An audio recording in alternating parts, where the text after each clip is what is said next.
The People's Republic of China. The designs of the People's Republic of China, PRC, and the Chinese Communist Party, which runs the PRC, are serious and dangerous.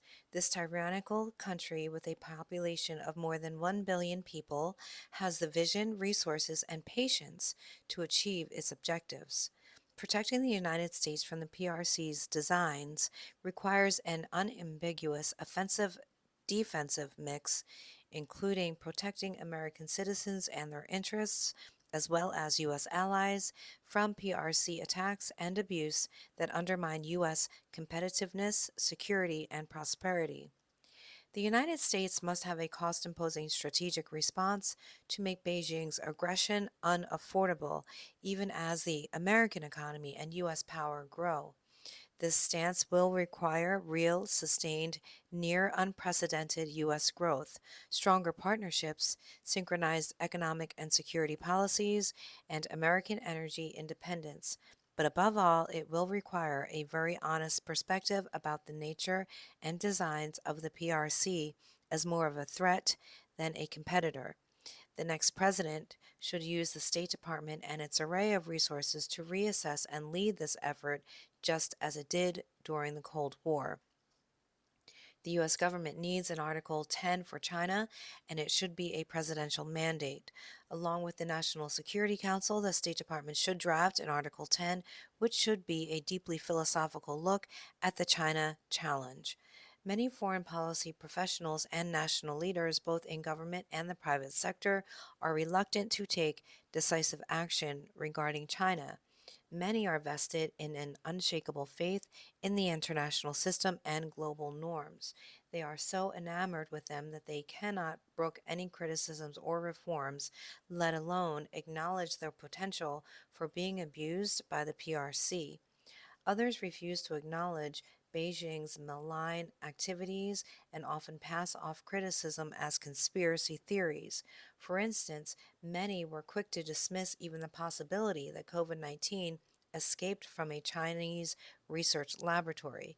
The reality, however, is that the PRC's actions often do so sound like conspiracy theories because they are conspiracies. In addition, some knowingly or not parrot the communist line. Global leaders, including President Joe Biden, have tried to normalize or even laud Chinese behavior. In some cases, these voices, like the global corporate giants BlackRock and Disney, directly benefit from doing business with Beijing. On the other hand, others acknowledge the dangers posed by the PRC, but believe in a moderating approach to accommodate its rise, a policy of compete where we must, but cooperate where we can, including on issues like climate change. This strategy has demonstrably failed. As with all global struggles with communists and other tyrannical regimes, the issue should never be with the Chinese people, but with the communist dictatorship that oppresses them and threatens the well being of nations across the globe. That said, the nature of Chinese power today is the product of history, ideology, and the institutions that have governed China during the course of 5 millennia, inherited by the present Chinese leaders from the preceding generations of the CCP.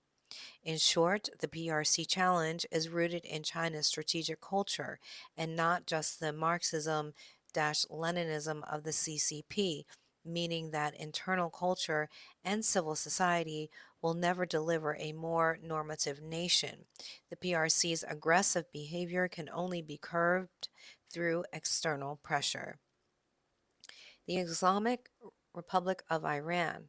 The ongoing protests in the Islamic Republic of Iran, which are widely viewed as a new revolution, have shown that the Islamic regime, which has been in power since 1979 when Ayatollah Khomeini became the leader, is at its weakest state in its history and is at odds not only with its own people but also its regional neighbors. Iran is home to a proud and ancient culture, yet its people have struggled to achieve democracy and have had to endure a hostile theocratic regime that vehemently opposes freedom. The time may be right to press harder on the Iranian theocracy, support the Iranian people, and take other steps to draw Iran into the community of free and modern nations.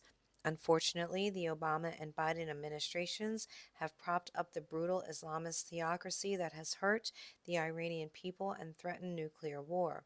For example, the Obama administration's 2015 Joint Comprehensive Plan of Action, commonly referred to as the Iran nuclear deal, gave the Islamic regime a crucial monetary lifeline after the Green Movement protests in 2009, which, while ultimately unsuccessful, did succeed in weakening the regime and showing the world that younger Iranians want freedom. Instead of pressuring the Iranian theocracy to move toward democracy, the Obama administration threw the brutal regime an economic lifeline by giving hundreds of billions of dollars to the Iranian government and providing other sanctions relief. This economic relief did not moderate the regime, but emboldened its brutality, its efforts to expand its nuclear weapons programs, and its support for global terrorism. Former President Obama has admitted his lack of support for the Green Movement during his administration was an error and blamed it on poor advisors. Yet those same advisors are involved with the Biden administration's insistence on reducing pressure on the theocracy and resurrecting a nuclear deal.